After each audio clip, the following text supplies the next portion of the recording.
Welcome to Everyday Economics, the podcast that helps you learn about the economic world happening around you every day. I'm your host, Chris Krug, CEO of the 501c3 nonprofit, nonpartisan Franklin News Foundation. Everyday Economics is a production of America's Talking Network. You can subscribe to all of our podcasts at americastalking.com. To support Everyday Economics, please make a tax-deductible charitable contribution by clicking the link in the show description. We are recording this episode on Friday, July 19th. And joining me as always, my partner and dear friend, Dr. Orphe Divounguy, PhD economist. Dr. O, the last episode we talked about the CNBC ranking of the 10 best economies at the state level in the United States.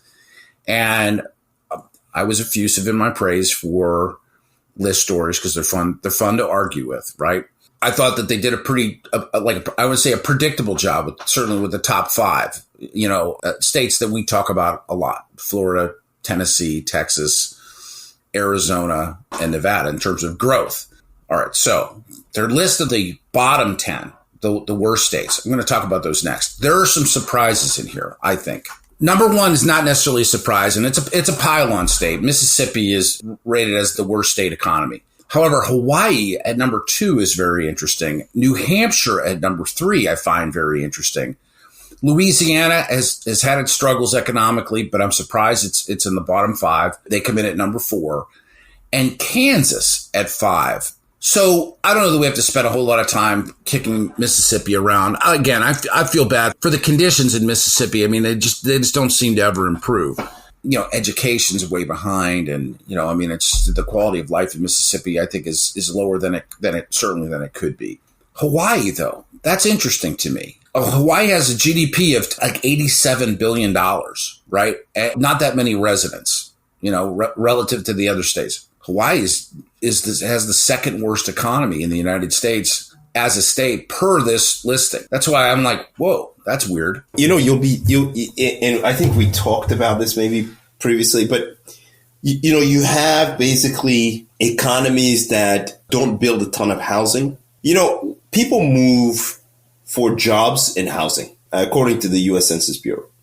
And my own research shows that people tend to move to places where housing is relatively more affordable than where they're from, and where they have more housing options. And Hawaii is just not the place for that. They don't build.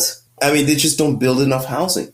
And housing's expensive. Hawaii happens to be highly unequal. And so those are factors that are just hurting the state, essentially, which is why it's just so important that policymakers there think about facilitating new construction, just opening it up, allowing people to. And I get that you have a lot of, natural constraints, but we have to really push forward and do the best we can to lean into higher density, and not just, we really lean into density and allow housing to get more affordable there by basically unleashing builders, allowing builders to get things done without the delays that come with permitting and all this stuff, all these roadblocks to building that extend in the way.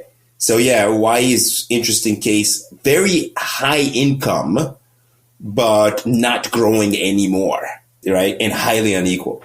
Okay. So elsewhere on this list, I guess I'm surprised that New Hampshire's grading out at, what amounts to be an F on the CNBC consideration list. I'm somewhat surprised, more so, that Kansas is that low. Among sort of the heartland states, Illinois is on this list too. We'll talk about that. Illinois came in tied at number 9. I could offer you plenty of perspective on that. And of course, you lived in Illinois once upon a time. But specific to Kansas, one of the things that's called out in this article is the scarcity of housing inventory in the state of Kansas. They're calling that one of the drivers. Anything else stand out? Kansas is an interesting case because it's actually relatively more affordable.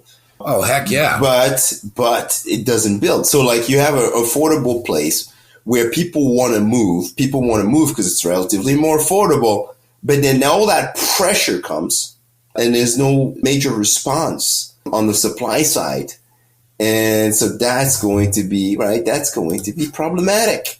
So yeah, I was going to say, usually smaller economies benefit from technologies, benefit from whatever richer economies are doing. They can learn from them and actually just kind of like adopt whatever it is they're doing to grow faster. But ultimately, it just comes down to, domestic migration and population. Illinois, same thing.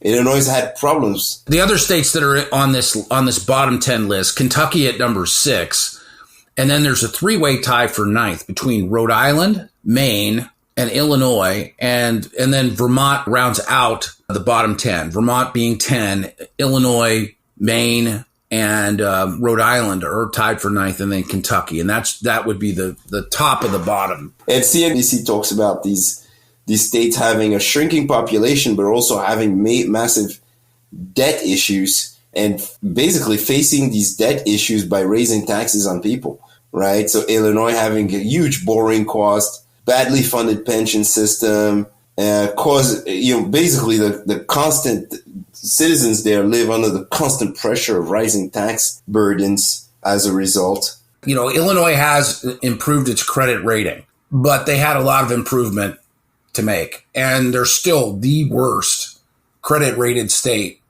in the United States. Yeah, I think you also have Rhode Island is up there with the pension issues for decades. And so if you don't have offsetting things to offset that are going to drive the growth in your population and essentially your tax base, you're going to be in trouble, And again, I can't recommend this enough. If you're a leader of these states that have been called out to be on the CNBC list for the worst states in terms of economic growth, the easiest way to fix this is to give builders incentives to build. It's to basically get housing affordability under control in your state by increasing the supply, by leaning into density. People will move where their housing costs are the lowest. That we know, where affordability is best. And so if you really want to attract those population moves, people coming from other states, housing affordability is the way to do it. And just unleashing builders to build housing in the states. Of course, builders still face major other constraints that will make it difficult in the short run. But if your policy is to say, hey, we want people to come here, right? I would say let's work on the housing supply front first, and the rest will kind of take care of itself. Well, I appreciate your thoughts as always. We'll call it to a close there, and argue with that list. Send us a note. Let us know what you think. And we'd love to hear from our listeners. For Orphe Divounguy, this has been Chris Krug. Subscribe to Everyday Economics and dozens of other high-quality podcasts at americastalking.com.